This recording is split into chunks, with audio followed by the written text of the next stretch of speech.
no matter what path you choose to walk. And whether you believe or not, you can be certain that a fairy is watching.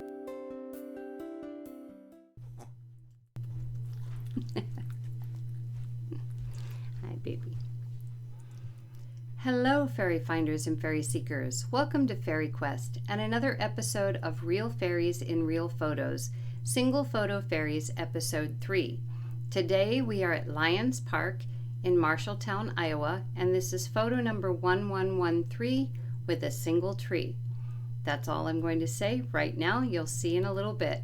Also, for those who are interested, there is a link in the description box below for my new channel, FaerieQuest Toracles, and the new reading is For Meeting an Ancestor. All right, let's go check out the fairies in the tree. Okay, here we are, photo number 1113, and as you can see, we have a single tree here, and moving over to, as always, my marking all the fairies in the photo. So as you can see, there's a good number of them. There's a few here that are outside of the tree and maybe in a different tree, but there's a lot of fairies here. So let's get going with them. So we're starting down here in the first tier in the left-hand side like we always do. And this one is maybe debatable for some. However, if you look over here, you will see that there's something a little bit odd. It just doesn't look quite right, and that is what I've done here. So for you, I'm going to bring it up to 200%, give you the opportunity to see it that way. And we can see that this little one has kind of high hair, dark hair, an eye, a nose, and almost looks like she's sticking her tongue out. You look at me over here. Anyway, and an arm here, and I'm not really sure. I think this is just more of the weeds that you see up here. So if we move over to these photographs, large like this, they're very blurred, but you can see her a little bit better here, and this is maybe a little too big to see clearly, but maybe for you it's good. For me it's quite unclear. So that is fairy number 1 down in that left hand corner down here. Now we're going to show you this one here, and it's a cutie. Let me tell you, it's such a cutie. Kind of makes you want to look down at the ground before you step on any kind of plant or leaves, because you never know what's going to be there. But this one seems to be a part of the leaf, actually, as though it is coming into our realm through this leaf.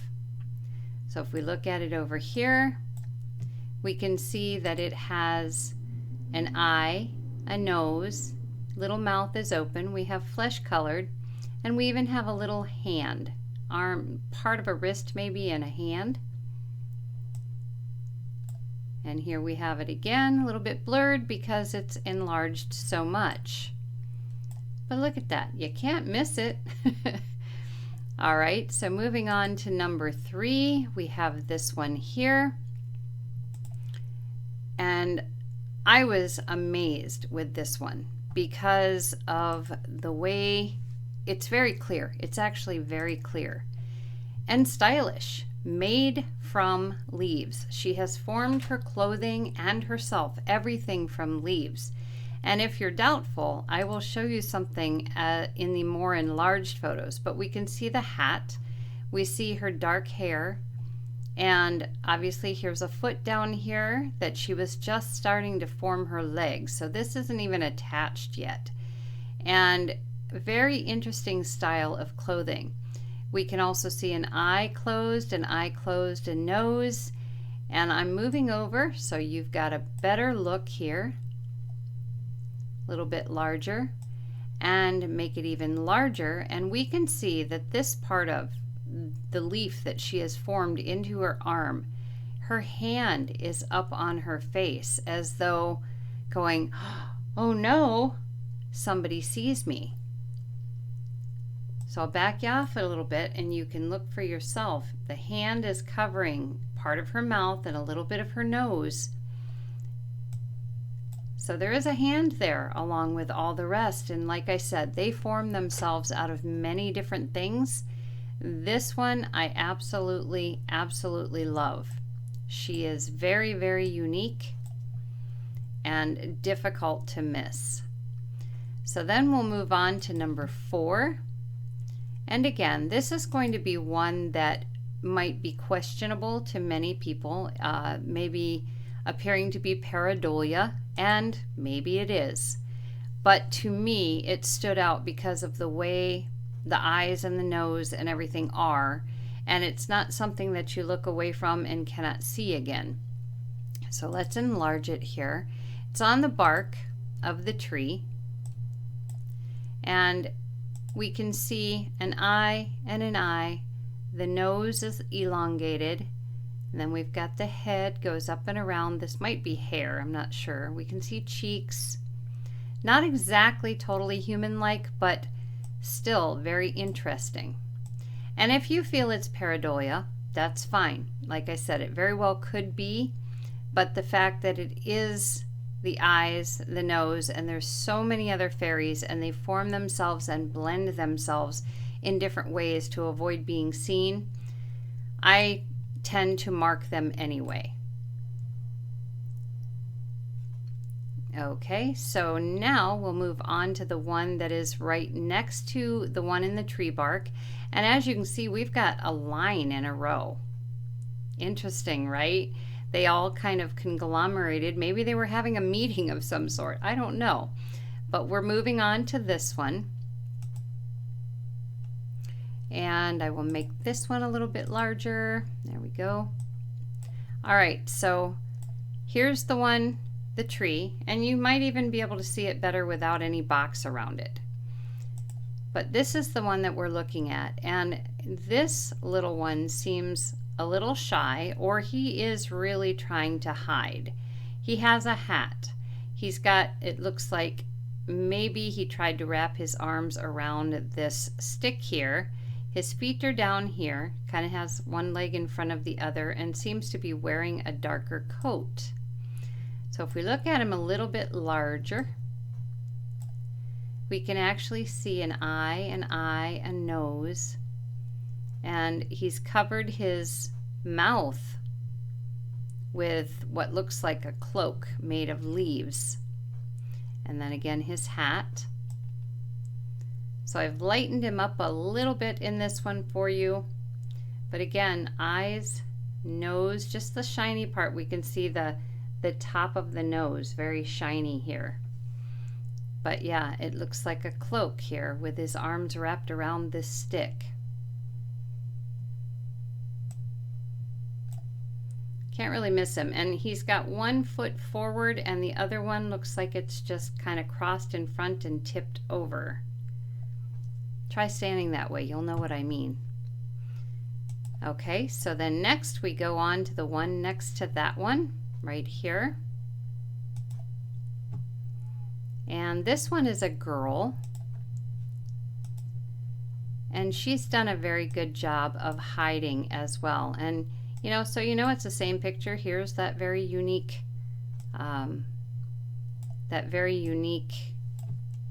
one I showed you before. So I'm not changing pictures here, not at all. And here she is. We're going to show you her over here.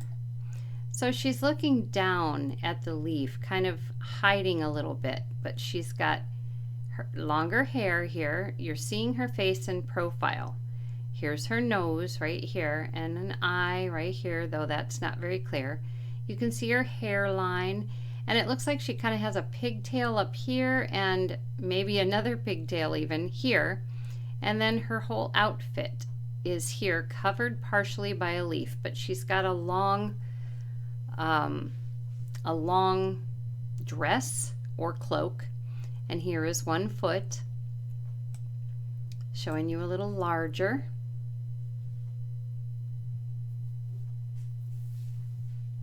Sorry, my hair is tickling my eye here. And again, if we come over here and take a look at her, you might be able to see her a little more clearly depending on what device you're looking on. And here she is, and here she is. So next, we're moving to this one here. This one is not human, just in fair warning. It is a very interesting looking creature.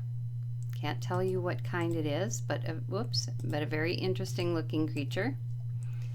It's right here, and it has what appears to be a pointed head. Here's an arm and some fingers, so obviously a hand, and again an arm and down to a hand hiding beneath the leaves. We have an eye. Here's the mouth, and it looks like its tongue is sticking out. Must be the thing of the day, the tongue sticking out. So here it is again. Can't miss those fingers, nor can you miss the mouth and the tongue. And there it is again. So not real sure again what kind of creature this is, but it is very interesting looking, and despite wanting to blend in, it stands out pretty well.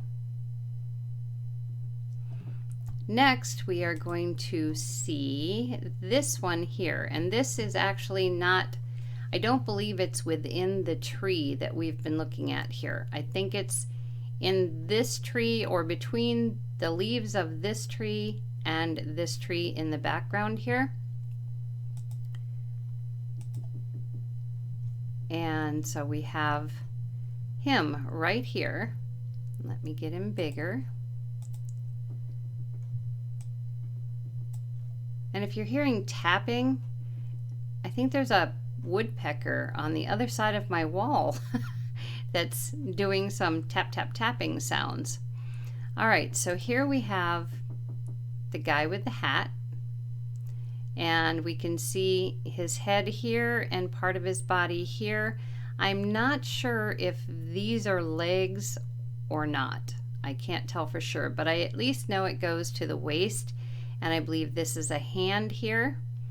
So if we look at him a little bit bigger, he has done a really good job. I mean, he is, as you can see, a different color, and this happens quite a lot. They don't quite get the color around. They're kind of more of a glowing green so that they do sort of stand out.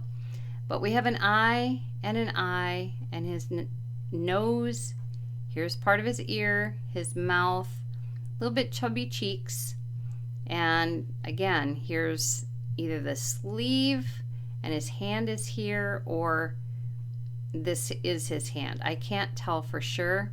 Not for me, this is very blown up and very large.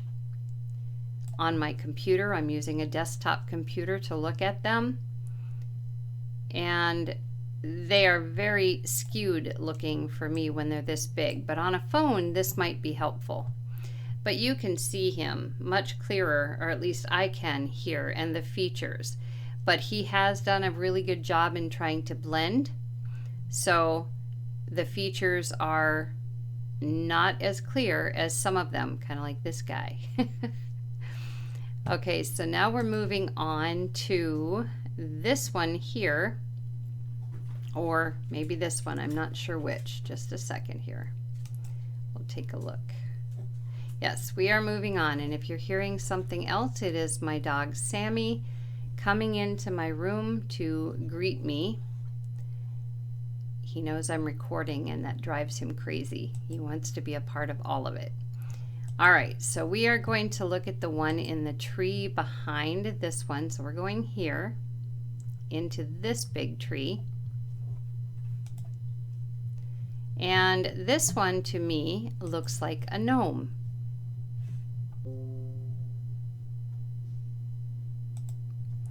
So if we make it larger, we can see the hat.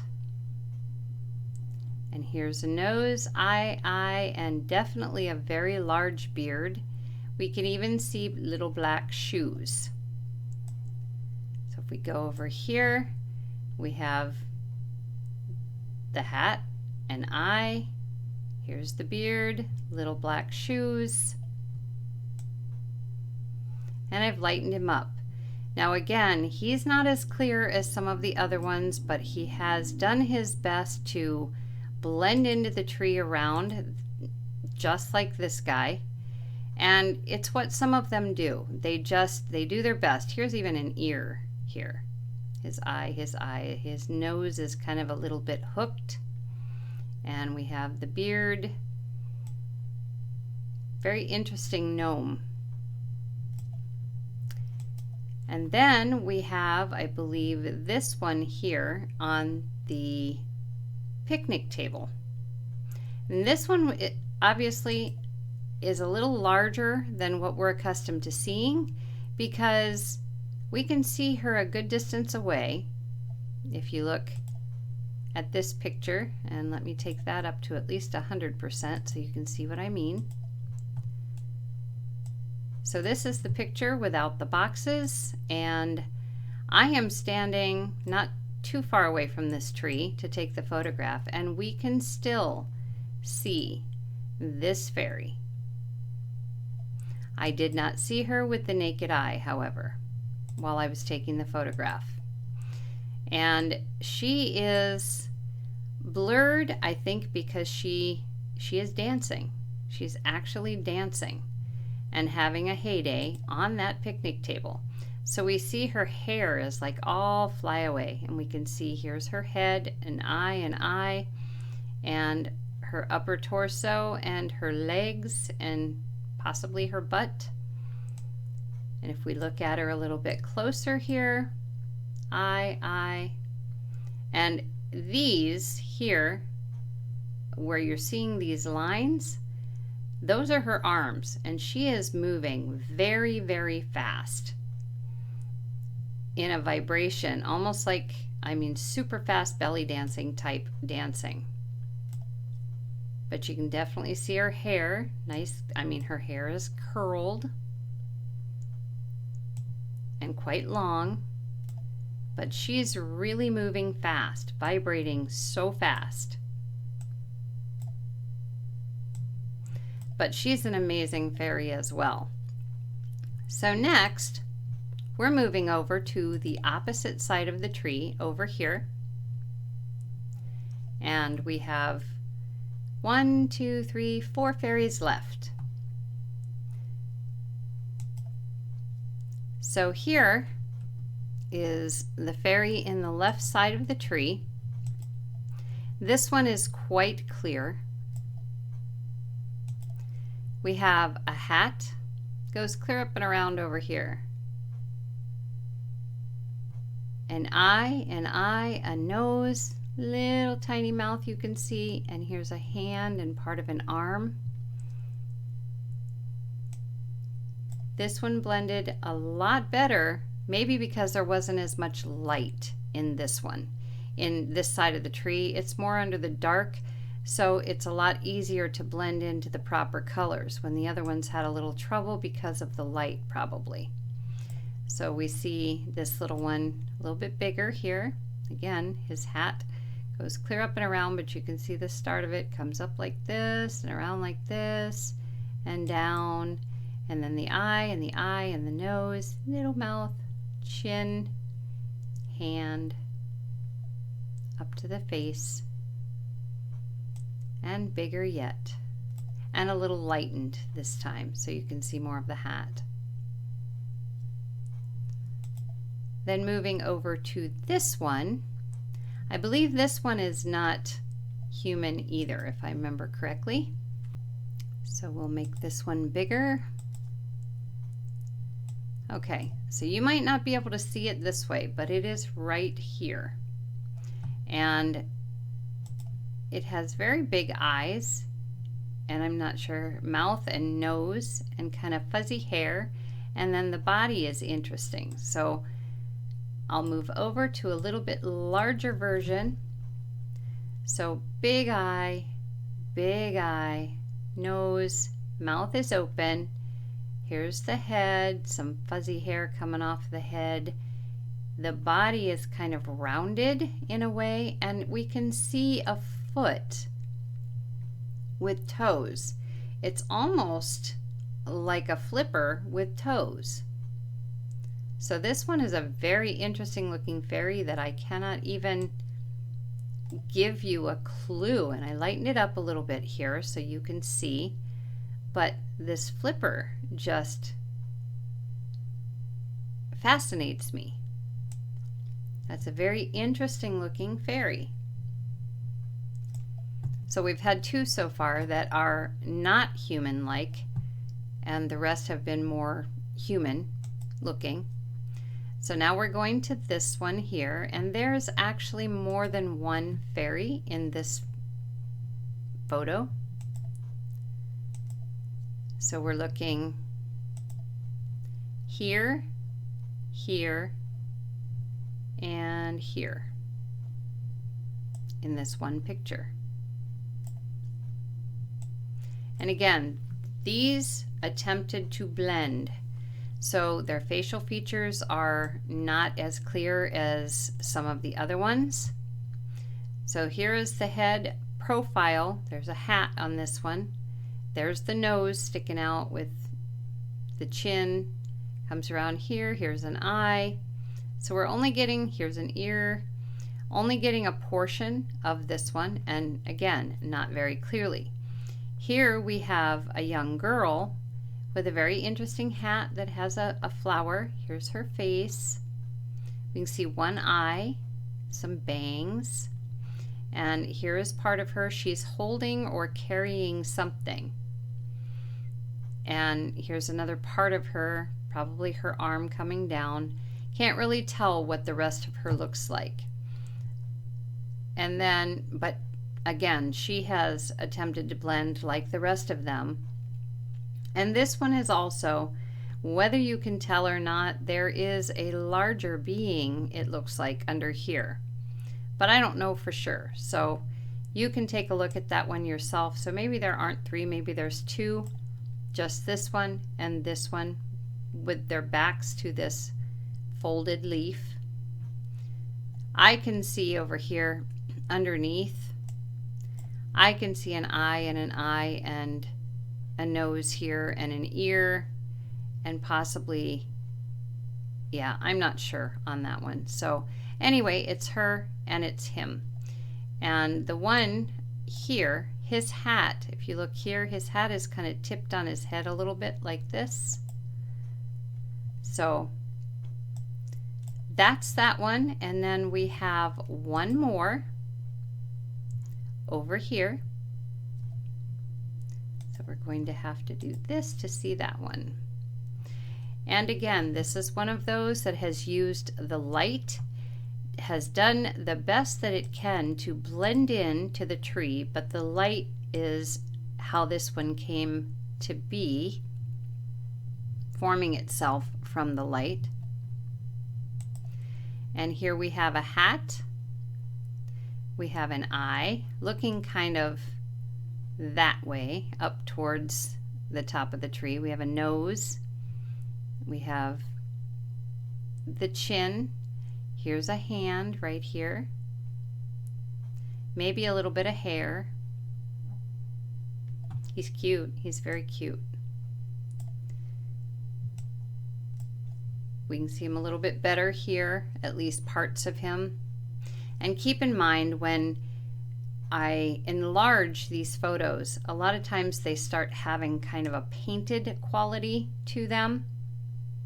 But you can see what I mean when I say this one kind of forms out of the light, because much of what we see, like the nose, part of the eye, the hand, these things are what catch the attention.